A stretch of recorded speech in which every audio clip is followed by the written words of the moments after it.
District. We're joined by Sheriff T.K. Waters. Sheriff, we appreciate you being here this morning. No, thanks for having me. I appreciate it myself. We're also taking your calls and questions. You can join the conversation at 904-549-2937. You can email firstcoastconnect@wjct.org, or you can reach out on social media. So tell me, Sheriff, if you would, just kind of your first visceral reaction when you saw this video. Well, naturally, when you see something, you say, okay, well, let me find out what went on.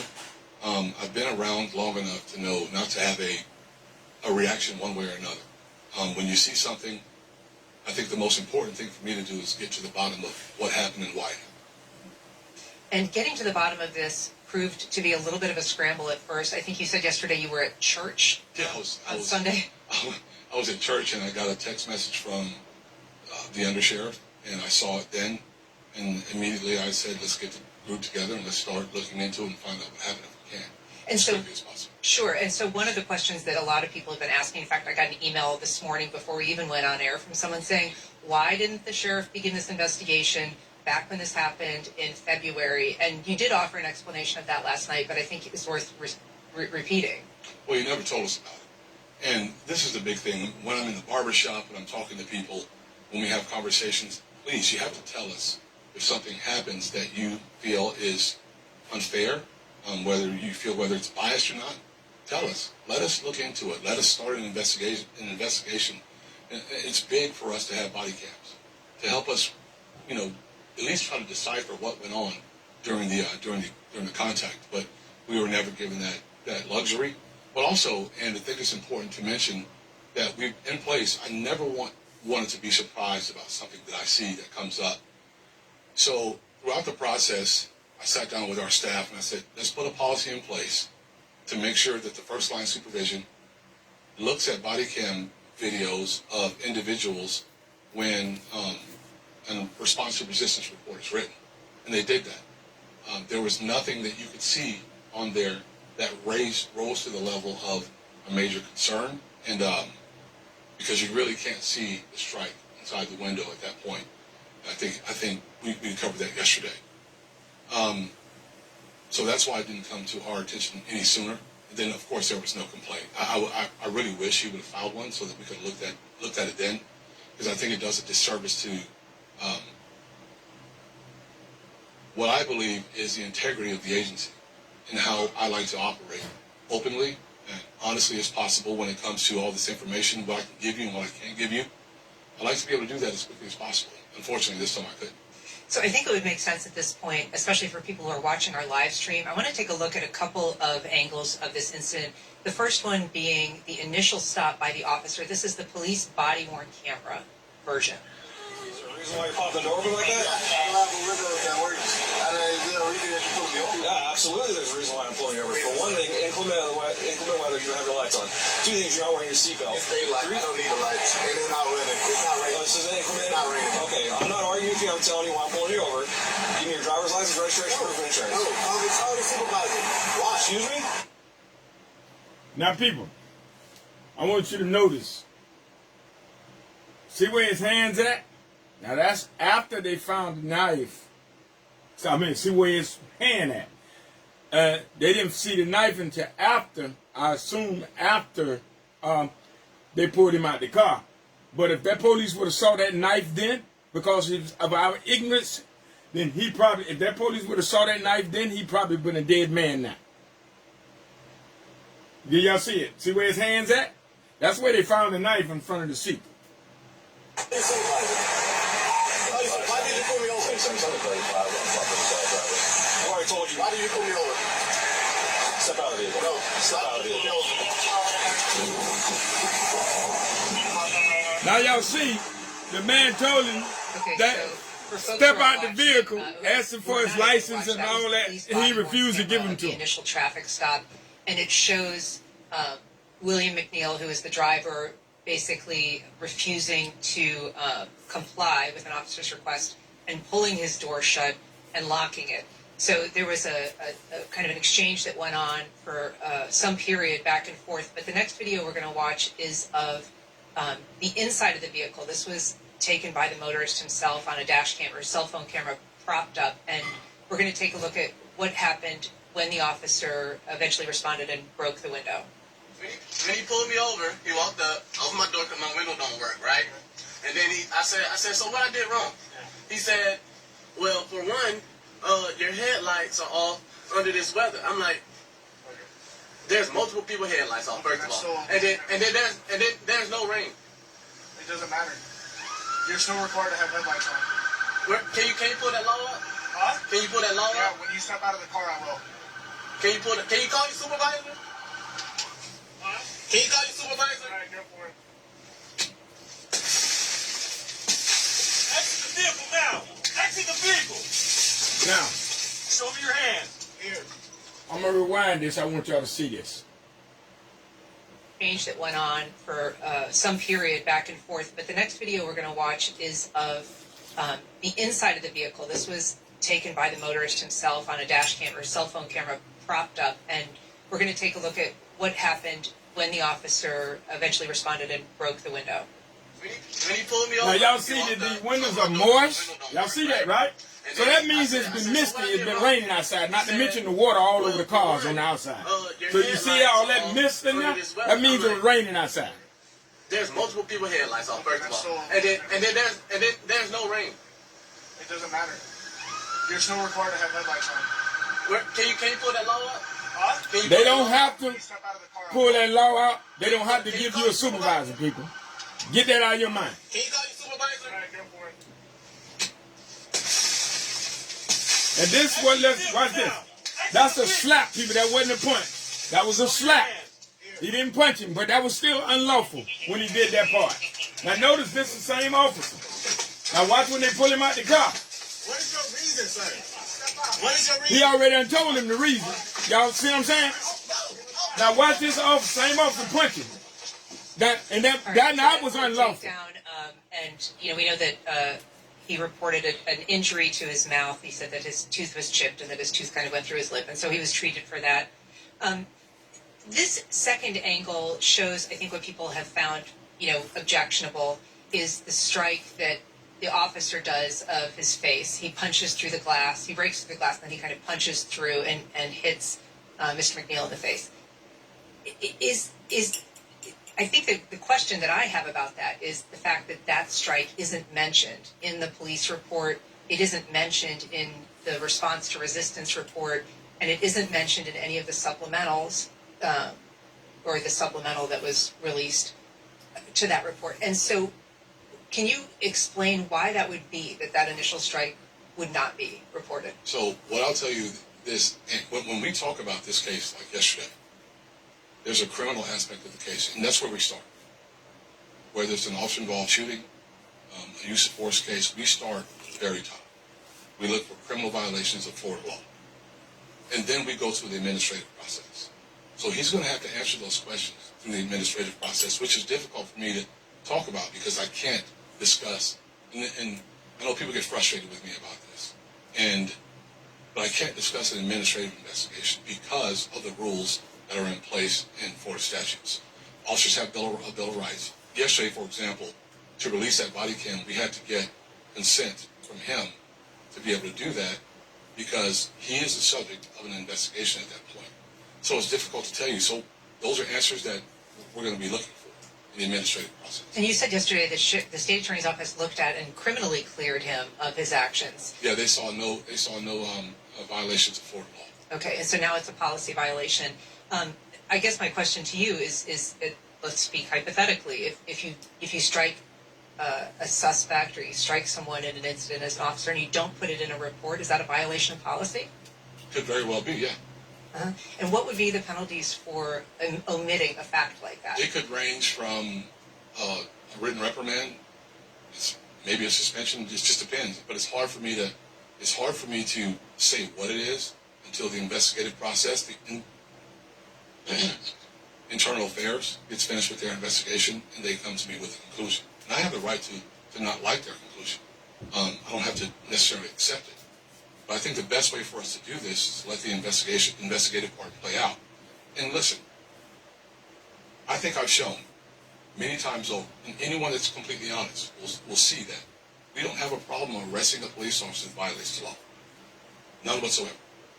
And in this case, to satisfy some of the masses on social media, the easy thing would have been to say, yeah, we're just going to arrest him. That's not how we operate. I sat down with my team yesterday. I said, we're not here to clear him. We're not here to clear him. We're not here to convict him.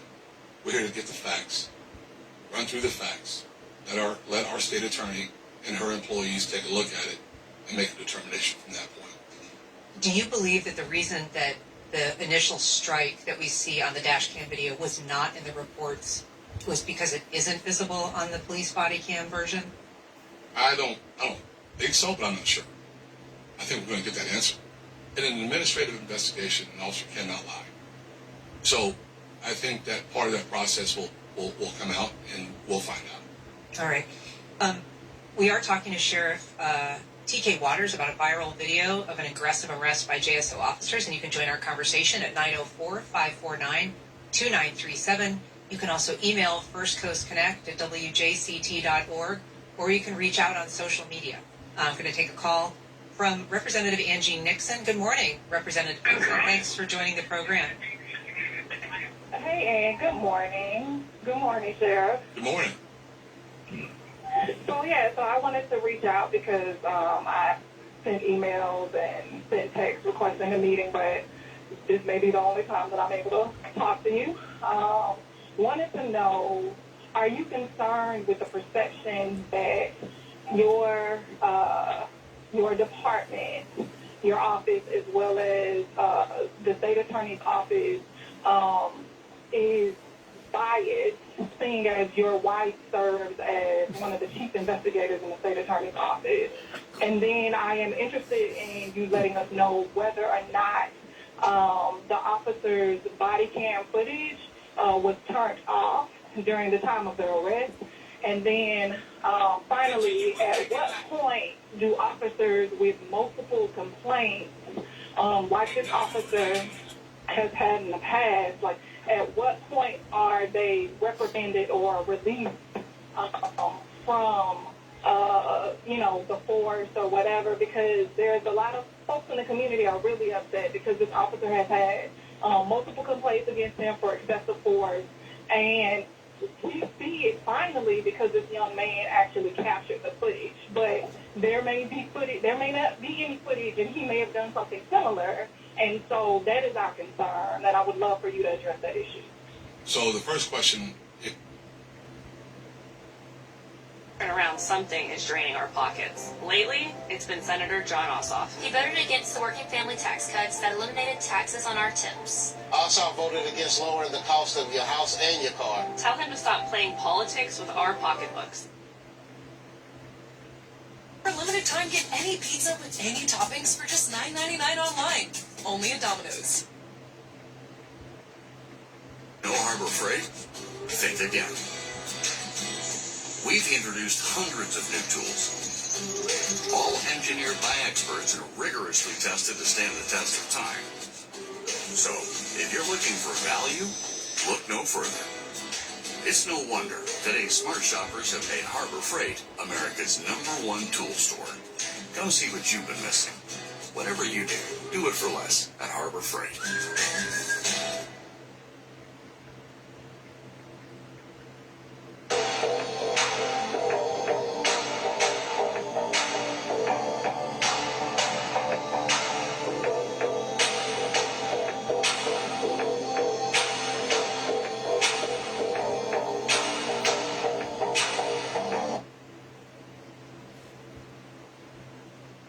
is concerning my wife. Don't really know what she has to do with this, but my wife is a director of investigators at the state attorney's office. She has no involvement in decision making. She handles the investigators. So there's that answer. I hope that's clear enough. But she's a professional. She has nothing to do with decisions made by attorneys and the state attorney who's elected by the members of the 4th Judicial Circuit. And there's my answer concerning her. It's kind of weird that she comes into this conversation. Second question was, and can you help me remember? Well, just about community perception of bias, and she also talked about previous, complaints on this officer. I should say, as she said, that there had been some complaints about excessive force, and I am looking at his investigative history. I see that there were some sustained complaints for unbecoming conduct and failure to conform to work standards. I don't know if those initially began as a use of force or complaint from a citizen. I mean, not typically. It could be. I haven't looked at the specific details of his concise, but I'll answer like this. Perception is, I realize, it's 100% reality to a lot of people. But there's a perception also out there that we're not biased against anyone, and we're not. I can tell you, I've worked here for many, many years, probably as long as Representative Nixon has been alive, and we've had a lot of trying times in this agency, and we've worked extremely hard to be as open and as honest with people. And had I known about this previously, if he had filed a complaint, showed it to you earlier.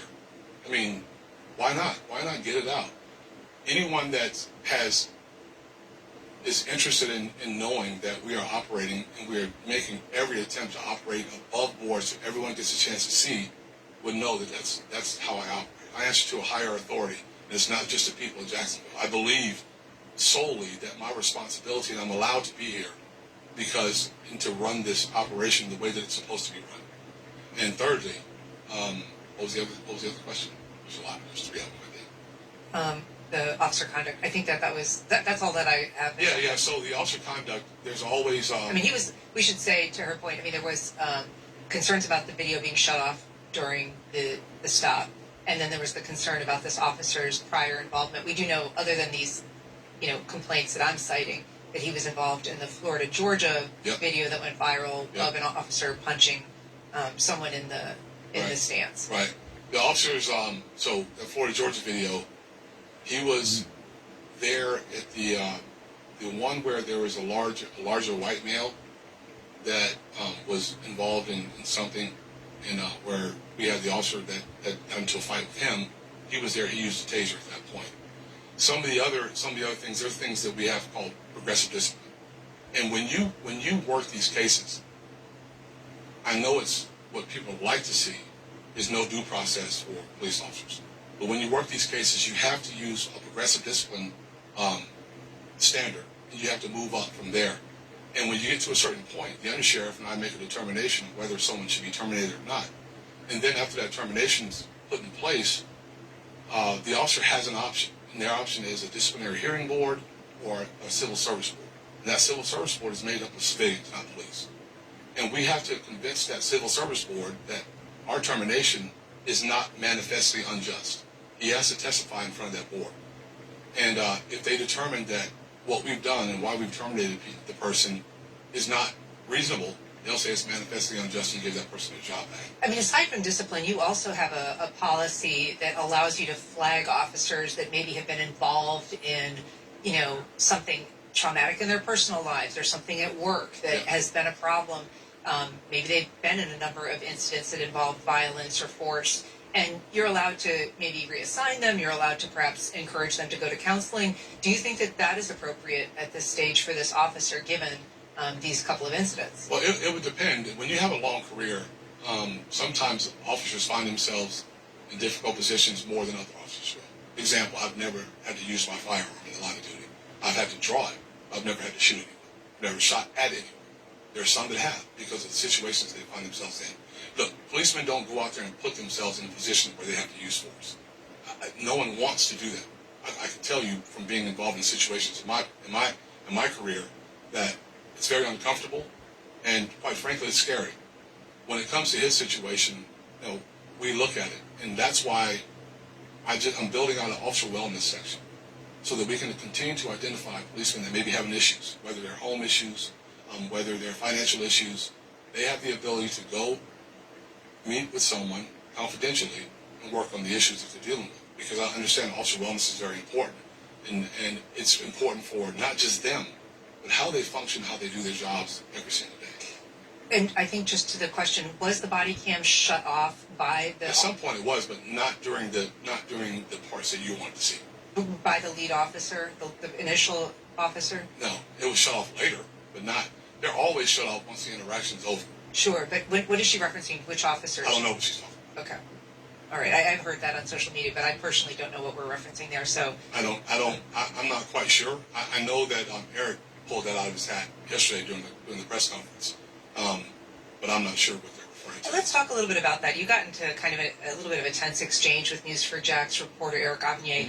He brought up the question. He asked you, whether your presentation, whether the black community would quote buy it, and you kind of chastised him and said, let's not bring the black community into this. I'm a black man. But, there are obviously a lot of conversations in this country about, black men, particularly when it comes to pre-contextual or, kind of pretext stops. Like, you didn't have your headlights on, you didn't have a seatbelt on. There has been observations that this stop happened in what appeared to be clear conditions. It wasn't raining. It wasn't smoky. His car was soaking wet. Okay.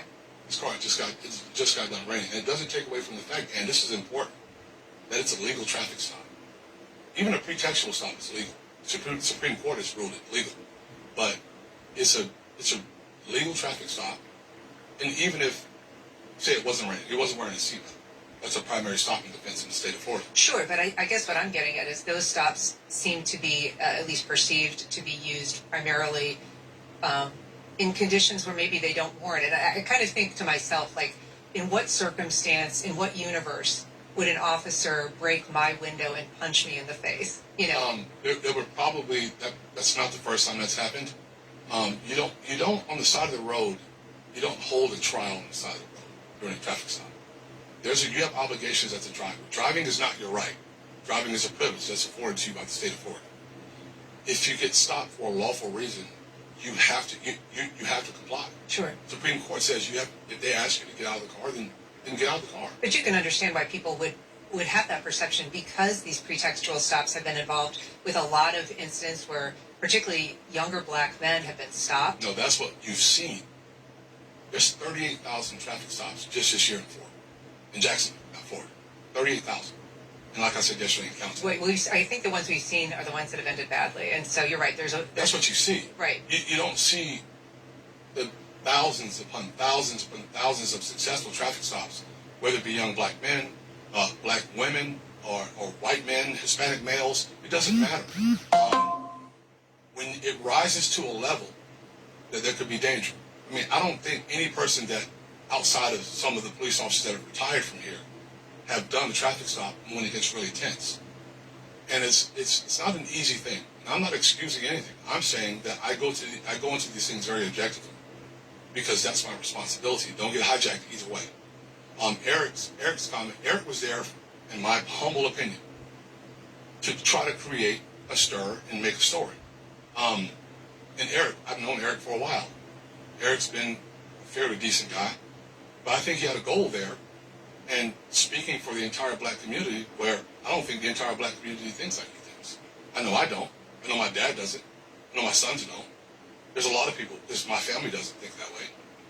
So if you're going to make a suggestion like that, you have to first realize that I'm a black sheriff who's older than he is, who's lived in America since 1969 and been doing this job for over 30 years.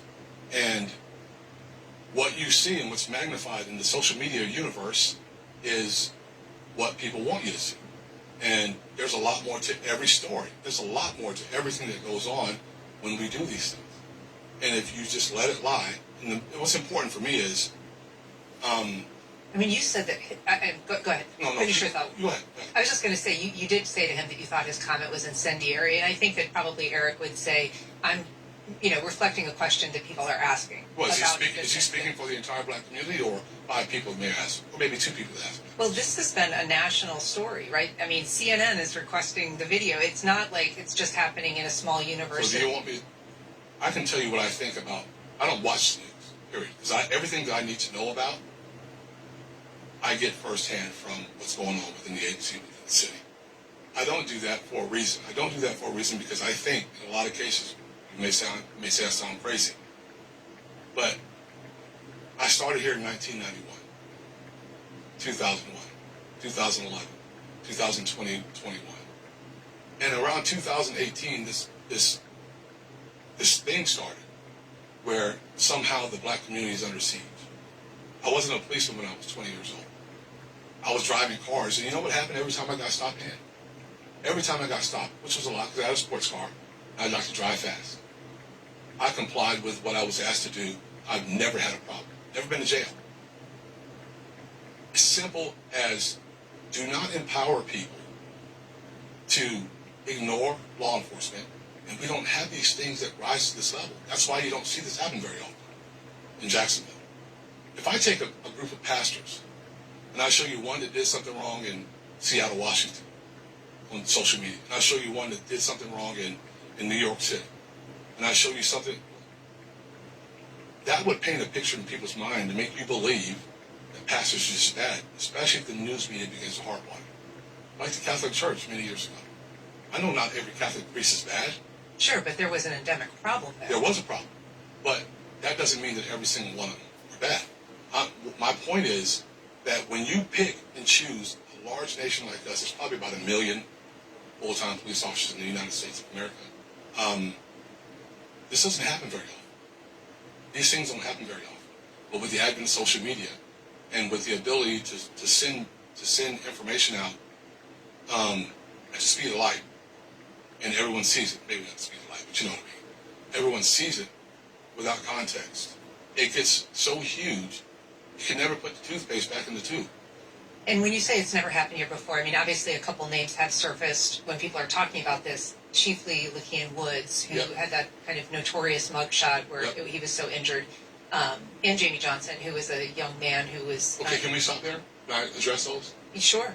What we tend to ignore is Jamie Johnson tried to kill a policeman. Whether it's Jesus Garrigo or not, he had a pistol on him. He wasn't unarmed. That's not true.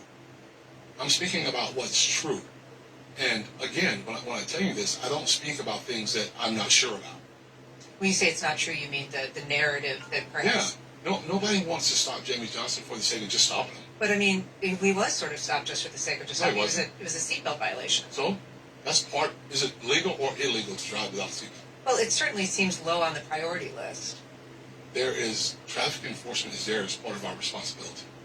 Right? And when you stop a guy with a Glock handgun with a large magazine in it, and 200 grams of weed in the trunk, and when you go to take him back to the car peacefully, he snatches away from you, drags you along in the car, and attempts to go for that gun, you don't allow him, and then it ends up in the use of deadly force situation, and then it goes out, and then you hear all these stories that are not based in any fact. Lakean Woods. The reason both of his eyes were swollen, he got tased and fell directly on his face. And I said when I came out and discussed Lakean Woods that strikes were used. Absolutely they were. But there were two other people in that car. One of them had a gun on him that went home safely, went to jail safely. No issues. A lot of times these situations, they rise to the level where they are because we are responding to the actions of the individuals that are in that position. I do want to take some calls because we've got folks waiting. Mark on the south side, go ahead, please.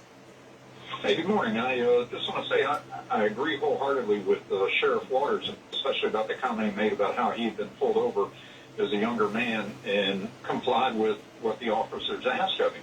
I just can't help but think how many of these instances, which they become salacious issues, if you will, how many of them could be avoided simply if they would have just complied with the officer's request? Roll your window down. Well, it doesn't roll down. I have to open up the door. Fair enough. Get out of the car. But the guy chose the opposite, answer, and the officer has no idea what the guy has inside the car. And, I hate seeing the video that the guy put out there. That does make it look bad. But then once I watched the sheriff's video, I put it all into different contexts. And had the guy just complied, worst thing that would have happened, he probably would have gotten a ticket for a suspended license. Thanks, Mark. Appreciate your thoughts. And I think you did present that because it offered, context. We hadn't seen the full context, and I know that you think that that's an important element to, kind of explain what happened here. And don't you think context is important? Absolutely. Yeah, absolutely. I mean, I think it helps explain more fully, what happened in the incident and why. I do have another question, though, And my colleague Jake Stofan got at this a little bit yesterday from Action News, asked a question, because we talked about, the fact that the reports didn't mention the initial strike through the window that the officer made on Mr. McNeil's face. But the reports all do say that he was that the motorist was reaching for this knife, and we can show a picture of the knife. It is a pretty large knife, and it was on the driver's side floorboard. It is not, anything to sneeze at. It's a serrated blade, and it looks a little intimidating. But it doesn't appear from any viewing that I've seen that this gentleman was doing anything, but just sort of sitting in his seat. He showed his hands when he was asked to show his hands. Then he kind of folded his hands under his armpits and sat back right before the window was broken and the face strike. And so when the reports say that he reached for the knife, that seems to be at best an exaggeration, if not sort of just a fiction. Or maybe you just couldn't see it. I couldn't see it either. He showed his hands after the initial strike. That's when his hands came. Okay. I'll give you that 100%. And I asked Jake there, I said, Jake, did anyone see his hands before the strike? Did anyone see what happened when he was trying to roll outside of the vehicle? Did anyone see any of that? And we didn't see that. That's why there's an investigative process that takes place. That's why there's an administrative investigation process that takes place. I don't have the luxury to assume anything. And I don't think anyone, whether it be you or Angie Nixon, I don't think anyone wants an assumption made about what they've done, whether it's criminal or not. I think it's important for us to not assume, not get overly emotionally hijacked, but allow the facts to speak for themselves. And I told Jake, I didn't see that either. But I didn't see what they saw because I wasn't there. And sometimes the body cams where they sit, which is the best place, we've tried a bunch of different places. Sometimes it doesn't capture everything. Mm-hmm. And the fact is, there's a large knife. It looks like a Rambo knife that's down right at his feet. I don't know that he reached for it. I couldn't see that. I'm not saying that he did. I'm not saying that he didn't. That's what the officers are reporting. That's why there's an administrative process. Got a call from Ethan in Orange Park. Good morning, Ethan. Go ahead. Hey, good morning. Yeah, I mean, you said something that was really troubling to me, which was you don't watch the news. And I think a large part of this is there's so much, it's so popular, there's so much skepticism about it because it's not an isolated event.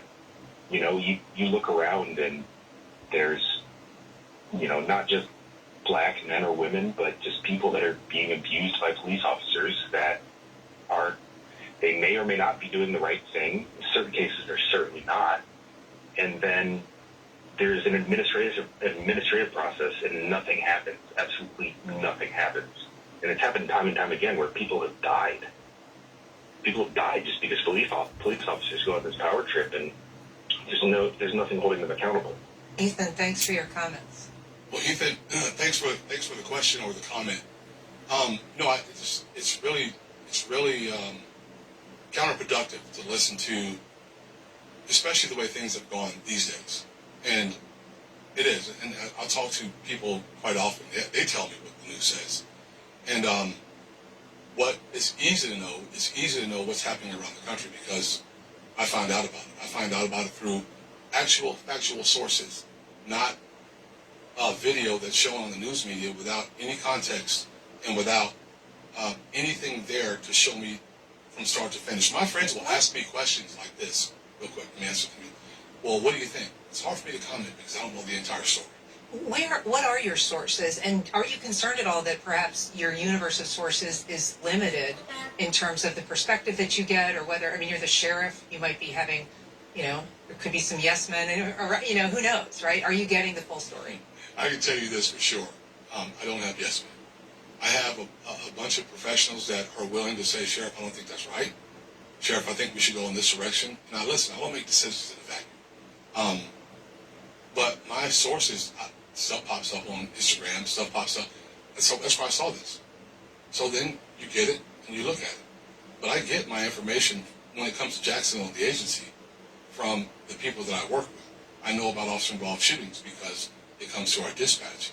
So I get the information that I need. But if you're getting all of your information from law enforcement, that's just one side, right? And we're talking about... I'm not looking for sides, I'm looking for accuracy. Well, we're talking about perspective, right? And your ability to kind of, adjudicate whether the information that's coming in is accurate or whether the way things are perceived by the public are legitimate or not. And if all of your sources are kind of confined to that one universe, you might not have that broader perspective. I have a very good perspective. I read books, I read articles at times, but I don't pollute my mind with a bunch of things that want me to think a certain way. It's a fact, and anyone that is honest with themselves, they know which way the news is going. It's going in a way different direction. But I do get the information. I get good information. I read articles. I read from like Roland Martin, for example. I read his report. I read these things, but when it comes to sensationalization of what we do and the narratives that are out there, I reject them because they're not true. If we were doing a job solely to hurt people that of a community of a member that I'm a member of, I'm a member of that community. If it's a fact and if it's right, why have I not suffered the consequences of some of the things that we've seen across the country? Well, perhaps they're not happening to every single person. Well, perhaps they're not happening as much as people say they are. But, I mean, that doesn't necessarily mean that there aren't systemic issues, right? Just because they don't happen to everybody. That doesn't mean there's a systemic issue. That means there's issues out there. Example, why did this young man wait until July 20th, 19th, to show this incident when he could have done that in March. He could have done that when he was done. Because this is just an opinion. Right? This is an opinion. I think he wants to inflame the public. And I don't want to be a part of the inflammation. I want to be a part of getting the information, looking at it objectively. And I think people would appreciate that. And looking at it objectively and answer the questions that need to be answered, show the public what they need to see, not come to a conclusion administratively about what's right and what's not right. Just show the public the information. Not afraid to stand up and talk about it. But I'm not going to run with the systemic thing because I started here in 1991. And just suddenly things are systemically bad. I've been here too long. No one comes to this job, no one comes to work saying, I'm going to stop me a black man and get into a fight with him and throw him in jail. It's unreasonable. And then the numbers of black males that we run across that have this happen, it's not as many as people say there are. We do it to white males, white females, white Hispanic males. A lot of it depends upon where they take us and how this happens throughout the process. And if you look at that video, for example, they weren't rude to him when they stopped him. Very matter of fact, very honest when it came up. And the body camera didn't stop until after the arrest was effected. But just when I sit down and I listen to that, having the experience that I have in this job, this is not an easy job because everyone thinks they know how to do it. And they've never done it a day in their life. Now, I don't mean to sound arrogant. It's not what I'm doing. But everyone thinks they know how to do it. But not everybody's pulled over a car in the middle of the daytime when you're in a situation like that. No one's pulled over a car in the middle of the night where somebody maybe draws a gun on you, pulls a knife on you. Then you reflect on those things because you train on those things. And you know that can happen to you at any moment when you're on a traffic sign. Just before we wrap up, what is your expectation of how long this administrative review will take and before we have some of those answers? I don't want to rush them, but I do want them to get it done. And we talked about it yesterday with the Director of Professional Standards. Let's get it done as quickly as possible, but make sure it's thorough. So hopefully very soon. All right. Well, Sheriff T.K. Waters, thanks so much for being here this morning. We really appreciate it. Thanks for having me. I appreciate it.